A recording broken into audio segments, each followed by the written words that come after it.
Tome asiento. Quiero predicar, quiero dar un anuncio. Estoy todo en una mezcla rara de sensaciones. Sí, predicación y anuncio después. Tiene razón la pastora, la palabra primero. Estoy en el libro de Hechos, capítulo 20. Ay, se me fue el capítulo. Capítulo 20, ahí está. Verso 17. Hoy necesito que le preste atención a la palabra. Yo sé que usted siempre está atento a la palabra, pero hoy, Biblia en manos todos. A ver, ¿cuántos trajeron la Biblia? Bueno, algunos tienen celular, al menos levantar el celular. Prendan las Biblias entonces. ¿Me va a seguir? Palabra por palabra. Muy bien. Ahí atrás ya está el mate, suspendan todo, los bizcochitos, el búnker ese que tienen ahí atrás. Y quiero que estén atentos a la palabra, en serio. Nadie se mueve, nadie respira.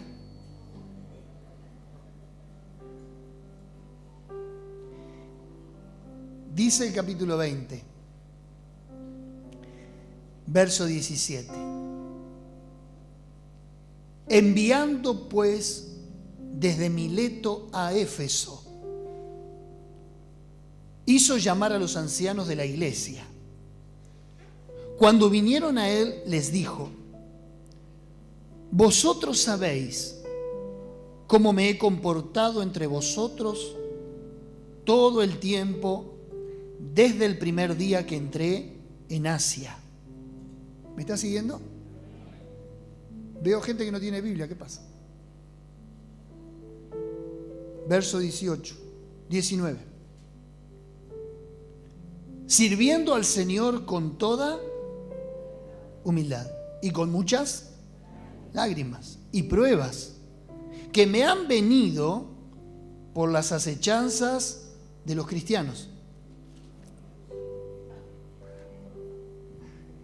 Y como nada que fuese útil,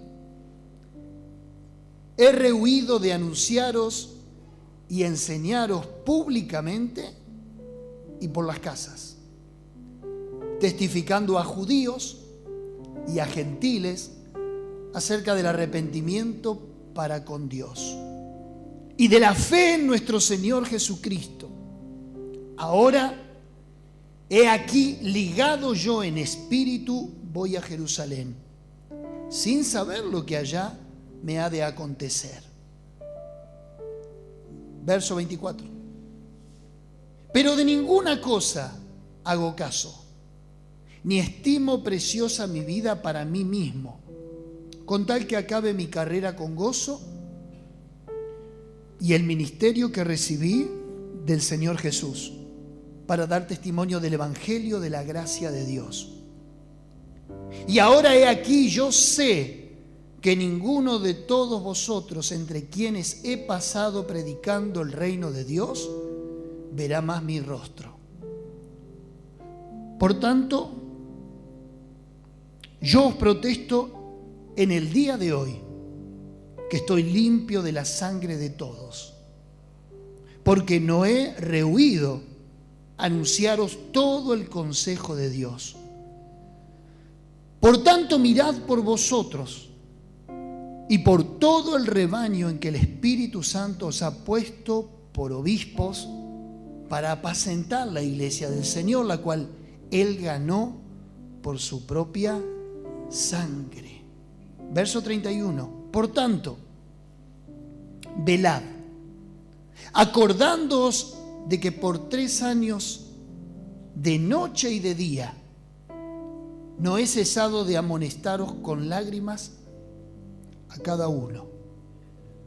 Y ahora, hermanos, os encomiendo a Dios y a la palabra de su gracia, que tiene poder para sobreedificaros y daros herencia con todos los santificados. Ni plata, ni oro, ni vestido de nadie he codiciado. Antes bien, vosotros sabéis que para lo que me ha sido necesario a mí y los que están conmigo, estas manos me han servido. Y en todo os he enseñado que trabajando así se debe ayudar a los necesitados y recordar las palabras del Señor Jesús que dijo: más bienaventurado es, diga conmigo, más bienaventurado es. Cuando hubo dicho estas cosas, se puso de rodillas y oró con todos ellos. Entonces hubo gran llanto de todos, y echándose al cuello de Pablo le besaban, doliéndose en gran manera por la palabra que dijo, de que no verían más su rostro, y le acompañaron al barco. Qué palabras extraordinarias, ¿verdad? Los teólogos dicen que Pablo se inspiró en esta despedida en el discurso de Samuel. Primera de Samuel. En los primeros capítulos vemos que Samuel es sacerdote, Samuel es profeta, Samuel es juez, Samuel era todo para el pueblo. Pero en una oportunidad el pueblo dijo: queremos ser como las otras naciones que tienen rey. Y ahí estaba el pecado, querer ser como las demás naciones. Y él fue con esta queja a Dios y le dijo: Señor, me están desechando, quieren un rey, ¿y yo qué rol cumplo? Y Dios le dijo: Samuel, tenés que hacer una lectura, no te están desechando a vos, me están desechando a mí. Porque Israel no tenía una democracia, tenía una teocracia, era Dios por sobre el pueblo. Así que, palabras más, palabras menos, ahí surge el primer rey o el primer monarca de Israel, Saúl. Y cuando le va a dar lugar a ese rey, Saúl, Samuel hace su descargo y le dice más o menos, palabras más, palabras menos, lo que Pablo le está diciendo a la iglesia de Éfeso. Sí, es un discurso de despedida, pero no es una despedida eterna, no es una despedida para siempre. Porque Pablo era consciente en sus más íntimas emociones de que todos pertenecemos al mismo reino. ¿Cuántos dicen amén? Mira al de al lado y decile: te voy a ver para siempre. Tristemente, no me queda otra. Si hay alguien que se adelanta y muere y parte, lo vamos a volver a ver, porque aquellos a quienes el Señor ya ha elegido y aquellos a quienes el Señor ya ha salvado, ya tienen vida eterna en Cristo Jesús. ¿Cuántos dicen amén? Ahora, cuando el Señor te pide el cuerpo, se lo tenés que entregar, ¿sí? Es interesante, yo estuve analizando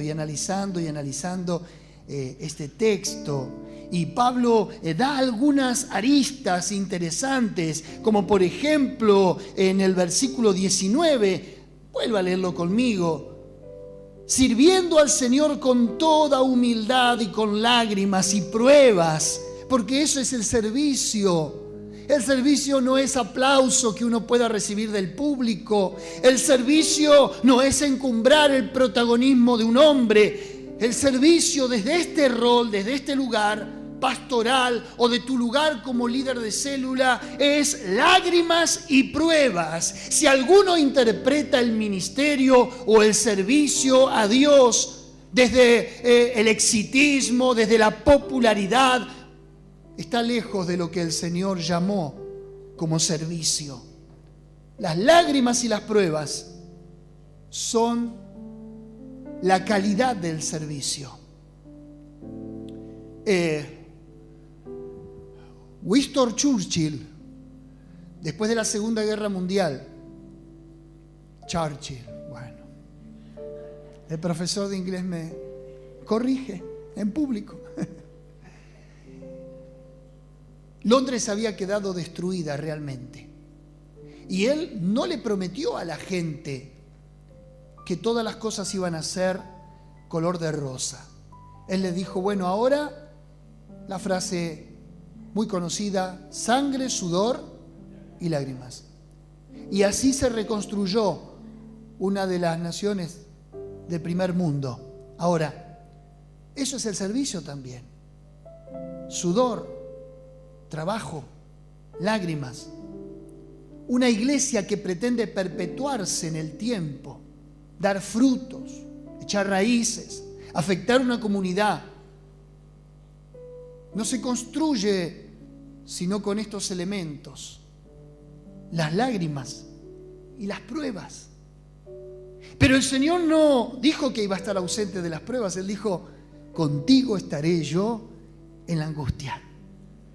En el mundo tendréis aflicción, pero confiad, yo he vencido al mundo. Ahora, verso 20 también va a decir algo interesante. Y como nada que fuese útil he rehuido de anunciaros y enseñaros públicamente y por las casas. No había otra cosa más importante, no había otra prioridad en la agenda de Pablo que enseñar públicamente y por las casas. Y el verso 21 dice: ¿qué era lo que él enseñaba? El arrepentimiento para con Dios y la fe en nuestro Señor Jesucristo. La médula del cristianismo, la columna y el baluarte y la razón de ser por la que hoy estamos aquí. La fe en nuestro Señor Jesucristo, el arrepentimiento para con Dios. Hermanos queridos, si alguien predica otra cosa fuera de esto, nada tiene que ver con nuestro sagrado evangelio,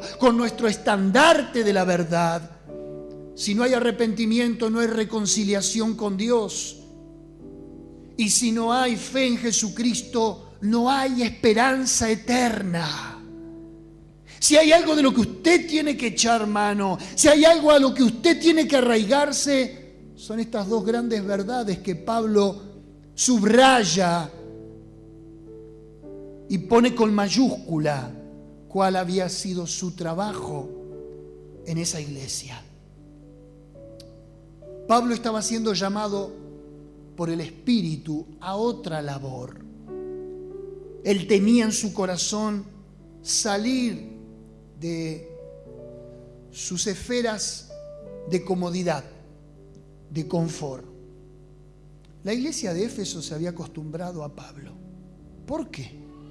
Porque cuando Pablo pisa la ciudad de Éfeso y funda la iglesia, la funda bajo la manifestación de los milagros.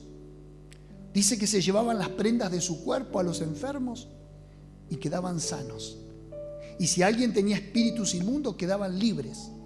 Y mucha gente se encontró con Dios por la predicación de Pablo. Y aún los que habían practicado la magia, el ocultismo, dice Hechos 19, vinieron a quemar los libros y a tener un verdadero encuentro con Dios. La iglesia de Éfeso lo había acobijado a Pablo como su pastor, como su maestro, como su padre espiritual. Pero era una acción egoísta de parte de la iglesia de Éfeso.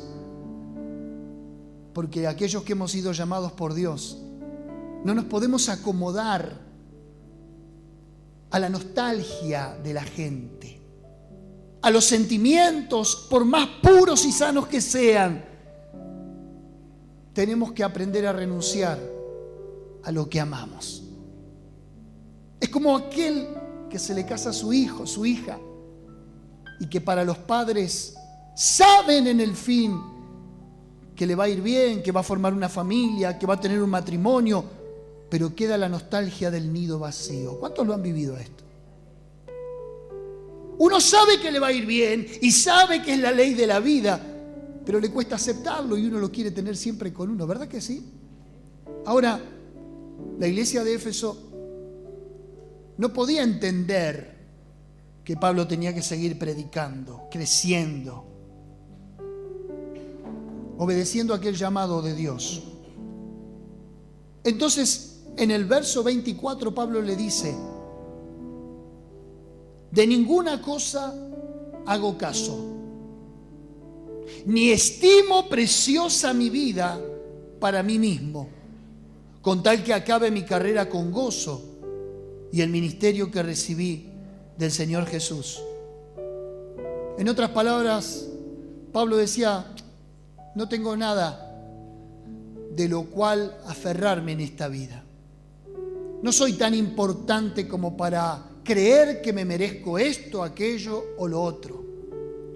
No me deben nada, ni tampoco yo le debo nada a ustedes. Mi vida no tiene tanto valor como para decir, ay, pobre de mí, y aliarse a la nostalgia o acariciar un sentimiento de conmiseración. ¿Y ahora qué voy a hacer? No. Pablo dijo, mi vida no es tan preciosa. Lo único que quiero es terminar con este llamado de Dios y terminar bien. Levante su mano conmigo y diga, yo quiero terminar este llamado y llegar a la meta, terminarlo bien. Baje la mano. Y Pablo le dice en el verso 25 algo que les traspasa el corazón, que fue una media verdad. Y ahora he aquí, yo sé que ninguno de vosotros, entre quienes he pasado predicando el reino de Dios, verá más mi rostro. Por tanto, hoy protesto en el día de hoy que estoy limpio de la sangre de todos, porque nunca he rehuido anunciaros todo el consejo de Dios. En el sentido que todo lo que les tuve que decir se los dije. No me guardé nada. Lo bueno, lo malo, lo que les gustó, lo que no les gustó, se los dije. Él estaba tranquilo. Ahora, dice algo muy importante en el verso 28. Por tanto, mirad por vosotros, por todo el rebaño en que el Espíritu Santo os ha puesto por obispos, para apacentar la iglesia del Señor, la cual Él ganó por su propia sangre. La iglesia no es de los hombres. La iglesia no es de los miembros. La iglesia no es de la iglesia. La iglesia no es ni de los bautistas ni de los pentecostales, ni de los presbiterianos ni de los metodistas. La iglesia es de Cristo, porque Él la ganó por su propia sangre. Si hay un hombre que se adjudica a ser el dueño de la iglesia o de las personas, está muy equivocado. Porque nada de lo que tenemos nos pertenece. Todo es de Dios. ¿Verdad que sí? Mira al de al lado y decirle, sos pertenencia de Dios. Ni de ningún líder, ni de ningún pastor. ¿Cuántos dicen amén? Ahora, lo otro interesante, verso 31. ¿A dónde quiere llegar, pastor? Tranquilo. Por tanto, verso 31, velad. Estén despiertos, acordándoos que por 3 años de noche y de día no he cesado de amonestaros con lágrimas a cada uno. Y ahora, hermanos, os encomiendo a Dios. Esto es lo mejor. Esta es la frutilla del postre. Los encomiendo a Dios y a la palabra de su gracia, que tiene poder para sobreedificarlos y darle herencia entre los santificados. ¿Qué es lo que te sostiene? ¿Qué es lo que te sustenta? ¿Qué es lo que te da permanencia, perseverancia, vida espiritual? ¿Qué es lo que te da vigor? ¿Qué es lo que en medio de las pruebas te consuela, te fortalece, te seca las lágrimas? La palabra única, santa, absoluta de Dios.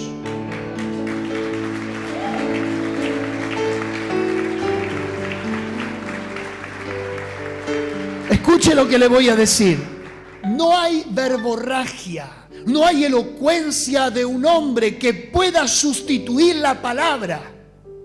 La palabra tiene poder en sí misma. Si usted no tuviera aquí alguien que le predica, un locutor, alguien que le habla, y solamente usted se remitiera a la Escritura, ella tiene el poder en sí mismo de hablarle, de salvarle, de restaurarle, de santificarle, de transformarle y de hacer la obra completa. Fue el grito de la Reforma, la sola Escritura.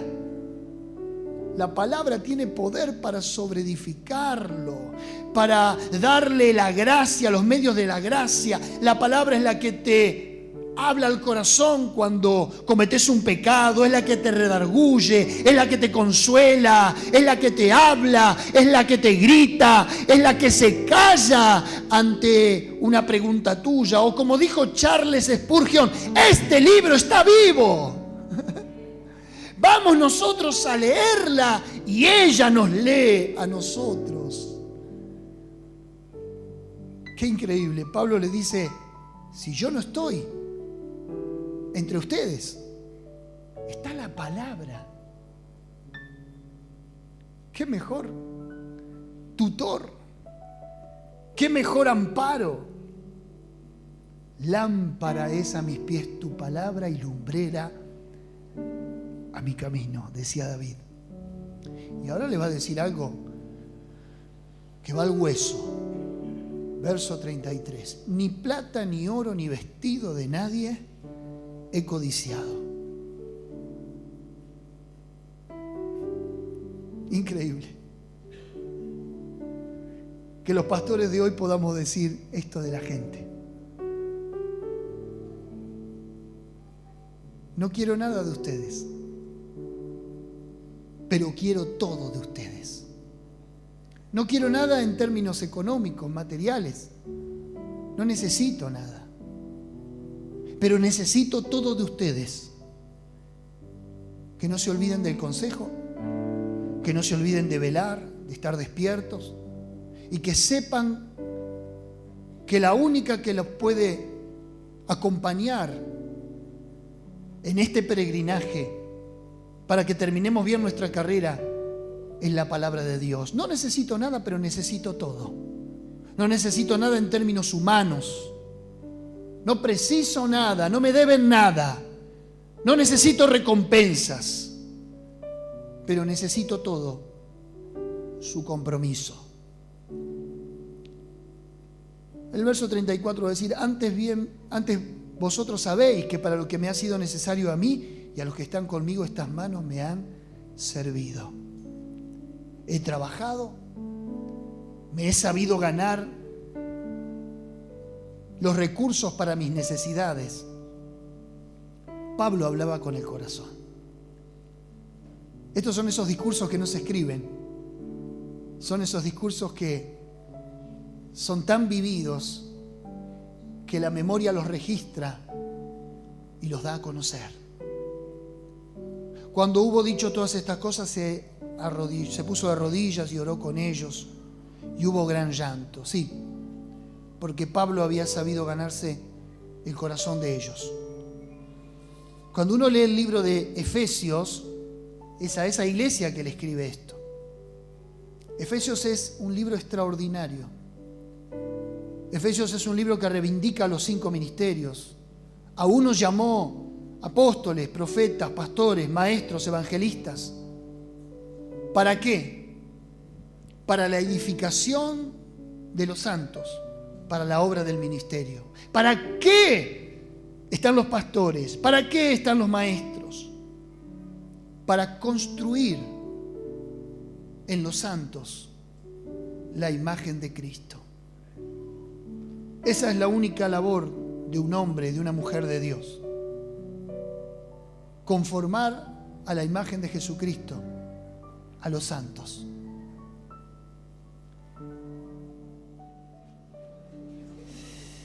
Señor, en esta mañana queremos bendecirte. Queremos adorarte, Señor. Somos tu iglesia, Señor.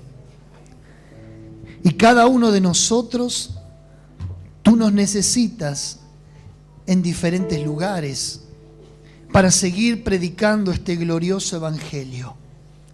Señor, todos tenemos a Jesucristo en nuestro corazón. Y hay tanta gente que no conoce de ti. Y nosotros somos responsables de darte a conocer. Padre, en esta mañana, en el nombre de Jesús, queremos que tú nos abraces. Queremos que tú nos fortalezcas, Señor. para poder entender estos tiempos y para poder aceptar tu voluntad. En el nombre de Jesús. Sí, Señor. Ayúdanos a poder hacer tu voluntad, aunque a veces nos cuesta. Nunca me separaré de tu gran amor. Eres mi Señor, mi Salvador. Eres Dios eterno. Solo tú eres bueno, Dios incomparable. Eres tú. Nunca me separaré.